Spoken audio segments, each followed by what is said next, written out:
السلام علیکم ویورز۔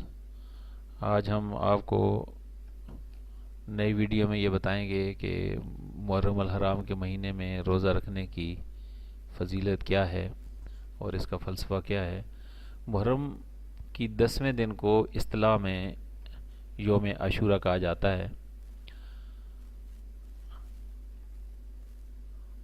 حضرت عبداللہ ابن عباس رضی اللہ تعالیٰ عنہ سے روایت ہے کہ جب رسول پاک صلی اللہ علیہ وآلہ وسلم مدینہ طیبہ تشریف لائے تو یہودی عاشورہ کے دن روزہ رکھا کرتے تھے۔ آپ صلی اللہ علیہ وسلم نے ان سے پوچھا، تم اس دن روزہ کیسا رکھتے ہو؟ یہودیوں نے عرض کی، یہ بڑی عظمت والا دن ہے، اس روز خدا تعالیٰ نے موسیٰ علیہ السلام اور ان کی قوم کو نجات دی، فرعون اور اس کی قوم کو غرق کیا۔ موسیٰ علیہ السلام نے شکر کے طور پر اس دن روزہ رکھا، اس لیے ہم بھی روزہ رکھتے ہیں۔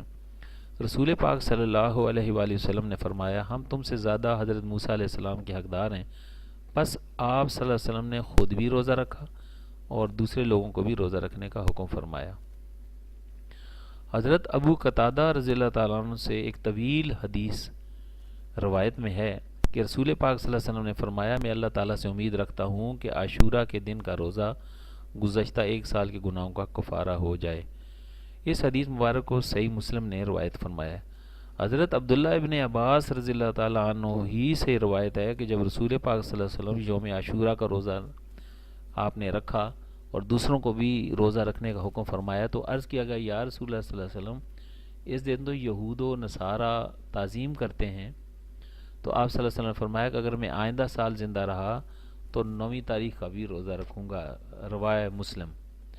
لیکن اس کے بعد آپ صلی اللہ علیہ وآلہ وسلم اگلا محرم آنے سے پہلے ہی دنیا سے پردہ فرما گئے۔ نبی کریم صلی اللہ علیہ وآلہ وسلم کا ارشاد مبارک ہے کہ تم عاشورہ کا روزہ رکھو اور اس بارے میں یہود کی مخالفت اس طرح کرو کہ 1 دن پہلے یا 1 دن بعد کا روزہ بھی رکھ لو۔ رمضان مبارک کے روزوں کی فرضیت سے پہلے عاشورہ کا روزہ فرض تھا، لیکن جب رمضان کے روزے فرض ہو گئے تو پھر جس کا جی چاہتا عاشورہ کا روزہ رکھتا اور جس کا جی چاہتا نہ رکھتا۔ حضرت عبداللہ بن مسعود رضی اللہ تعالیٰ عنہ سے روایت ہے کہ رسول پاک صلی اللہ علیہ وآلہ وسلم نے ارشاد فرمایا، جس شخص نے عاشورہ کے دن اپنے اہل و عیال پر خرچ میں فراخی کی تو اللہ تعالیٰ اس تمام سال اس کے رزق میں فراخی فرما دے گا۔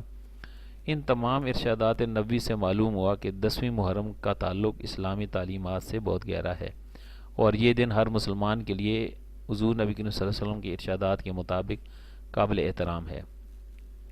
ان سب باتوں کا خلاصہ یہ ہے کہ اس دن مسلمانوں کے لیے 2 کام مستحب ہیں، فائدے والے ہیں، ثواب والے ہیں۔ سب سے پہلا یہ ہے کہ عاشورہ کے دن کا روزہ رکھنا اور اس کے ساتھ ایک روزہ 9ویں یا 11ویں کا شامل کر کے رکھنا۔